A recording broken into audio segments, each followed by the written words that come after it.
Aujourd'hui, je vais parler de la mort climatique, un topo qui a pris forme dans ma pratique artistique à partir de séries telles que Panorama de l'Anthropocène et Zombie Capitalisme.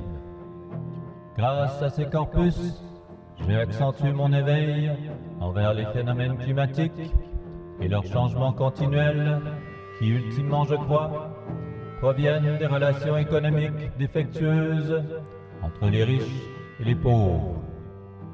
Comme en témoigne le politicien économiste John Bellamy Foster, le climat fait partie des nombreux signes de l'épuisement planétaire, avec l'acidification des océans, l'amincissement de la couche d'ozone, la perte de biodiversité, la pollution radioactive, et j'en passe.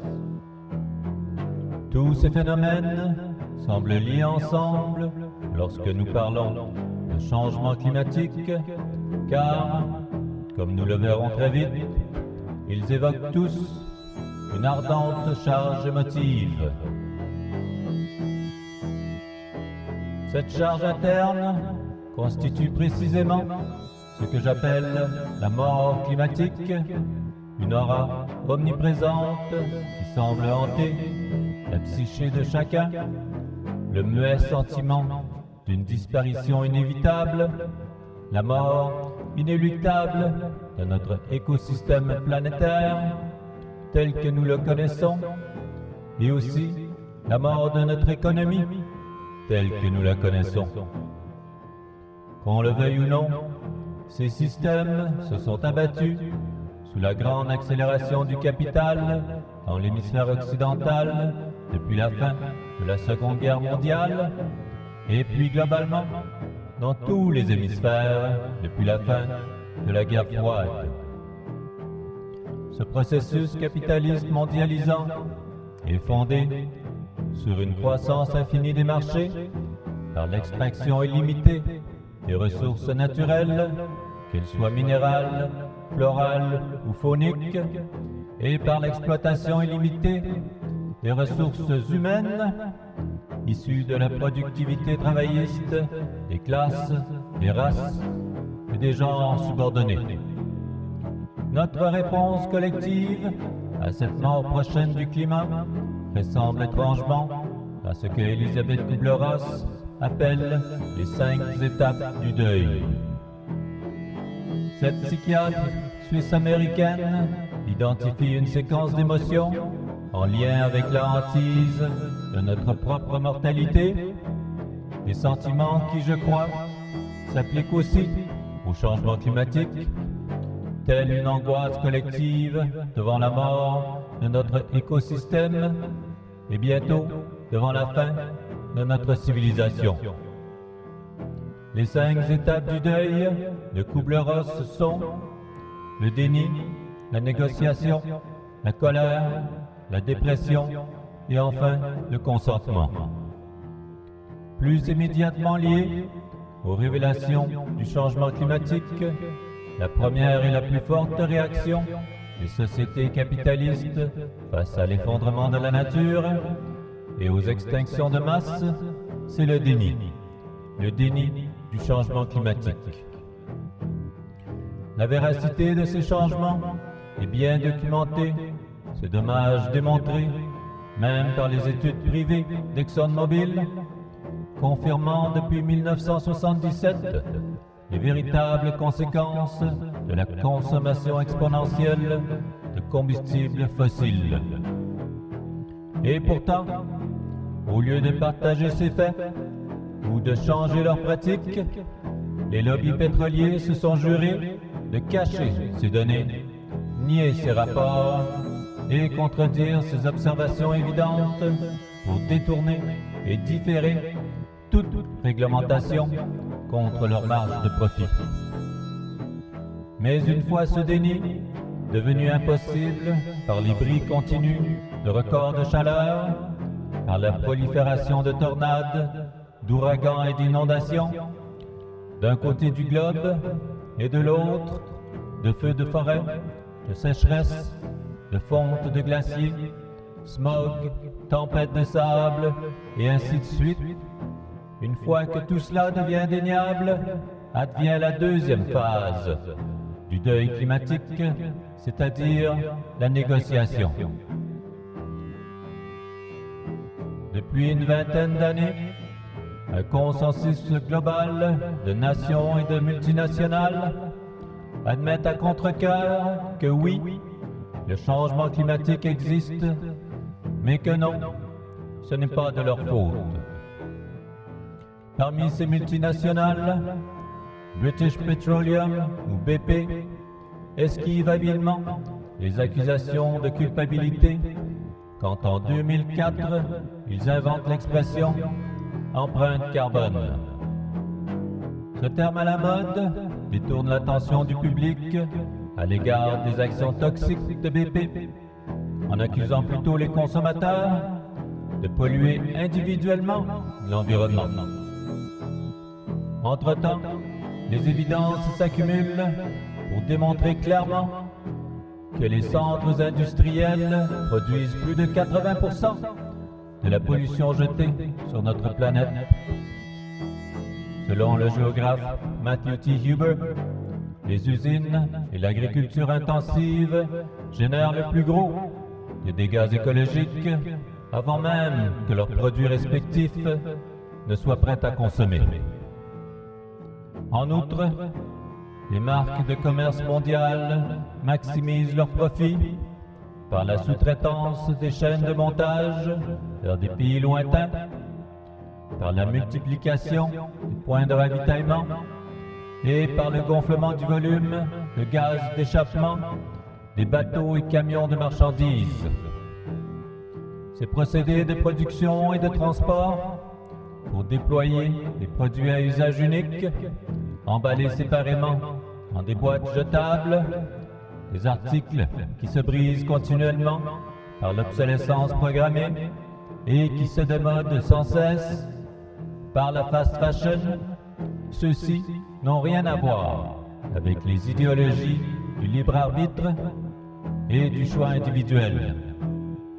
D'ailleurs, les solutions proposées lors des forums économiques mondiaux, des conférences COP et autres sommets sur le climat, celles-ci visent simplement à duper le peuple. Les vastes étendues de parcs éoliens et solaires ne vont pas remplacer, mais bien s'ajouter aux combustibles fossiles pour répondre aux demandes d'énergie toujours croissantes, pour alimenter toujours plus de voitures, plus de radiateurs et de climatiseurs, plus de machines à laver, à sécher et toujours plus d'appareils Wi-Fi s'accumulant dans toujours plus de maisons de banlieue. L'attrait du recyclage commence aussi à perdre de son charme et à dévoiler cette négociation irrationnelle, ce rituel insensé consistant à remuer des poubelles dans un cercle vicieux. D'innombrables laboratoires étudiant la pollution d'objets synthétiques ont tous démontré que la grande majorité des déchets plastiques n'ont jamais été recyclés. Au contraire, on les retrouve flottant dans les océans, s'envolant des cheminées d'incinérateurs et s'écoulant en tant que microparticules dans notre sang.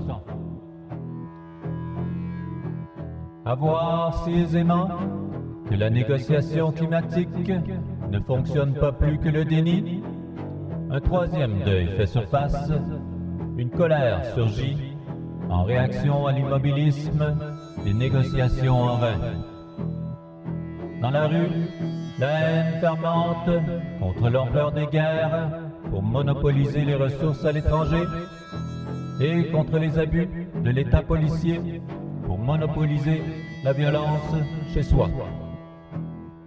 De plus en plus, ces manifestations ont lieu dans les musées d'art et lieux privilégiés pour défier ce que Pierre Bourdieu appelle le capital culturel. Les récentes actions de Just Stop Oil envers les chefs-d'œuvre de Picasso et Van Gogh convergent avec les luttes d'Extinction Rébellion, contre le capital écologique, Black Lives Matter, versus le capital des droits civiques, Idle No More, versus le capital des terres ancestrales, et Greta Thunberg, contre le capital académique, quand elle boycotte son école pour contester le changement climatique. Tous ces actes et acteurs transforment notre deuil collectif envers un monde mourant, le transforment en révolte contre ces industries en train de tuer le monde, en perpétuant des modèles d'affaires qui placent le profit avant le bien-être des peuples et de la nature. Malheureusement, cette colère est aussi dirigée contre les masses croissantes de réfugiés climatiques. Mon apathie devrait nous servir à nous voir en eux, à marcher dans leurs semelles, quand ils fuient de leur maison inondées par les moussons, et leurs modes de vie sont ravagés par les chantiers de la guerre. Au lieu de voir tout ceci avec compassion, le nationalisme nous aveugle. Il nous divise entre les camps du soi-disant Occident collectif contre les pays émergents du BRICS, en dessinant de nouvelles frontières qui n'engendrent qu'une escalation de blessures, de faim et de détritus. Mais la colère aussi s'apaisera. La mort imminente d'un climat protecteur déclenchera bientôt une prochaine étape du deuil par la dépression. La dépression climatique affectera bien plus que les investisseurs financiers attristés par la perte de leur fortune. Cette dépression affectera surtout les plus jeunes de nos sociétés, confrontés à une plus longue durée de vie dans ce monde dystopique à venir, laissant peu de place à la survie d'un écosystème nourricier. Cette dépression se manifestera par l'anxiété, l'introversion, l'insomnie, ainsi que par une perte d'espoir et de volonté à lutter contre la mort climatique. Mais cette capitulation précoce, nourrie de tendances suicidaires et de récits bibliques de la fin du monde, pourrait nous exposer aux pires effets du changement climatique. Si ce désespoir se traduit en passivité, les industries à profit ne verront plus aucune résistance contre la poursuite de leur capital jusqu'à l'extraction du dernier dollar au fin fond de leur mine. En effet, la dépression climatique annonce un périlleux moment d'auto-anxiété.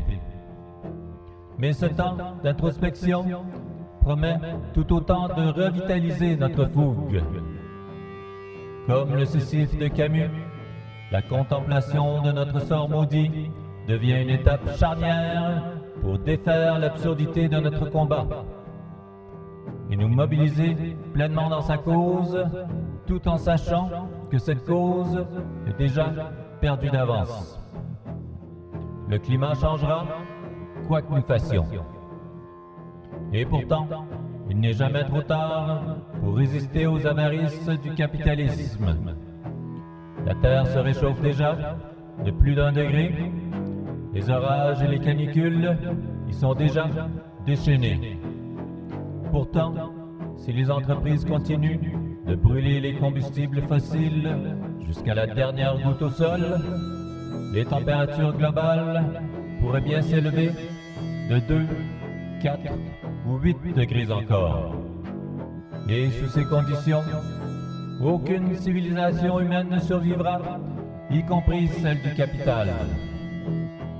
Nos seuls choix sont donc d'en finir immédiatement avec le capitalisme, ou la nature l'arrêtera plus tard, beaucoup plus violemment.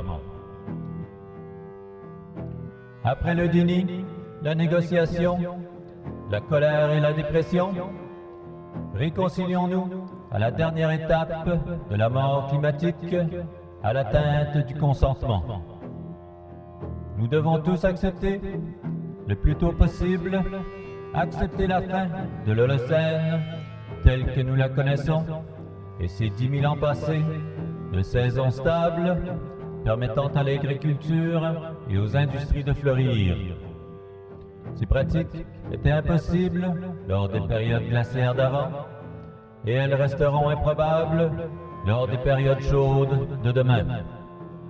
Plus nous retardons cette ultime étape du consentement, et plus nous refusons la finitude de cette planète, plus nous dépasserons ce que Bellamy Foster appelle les limites planétaires, et plus nous approcherons des conditions climatiques hostiles à toute vie sur Terre.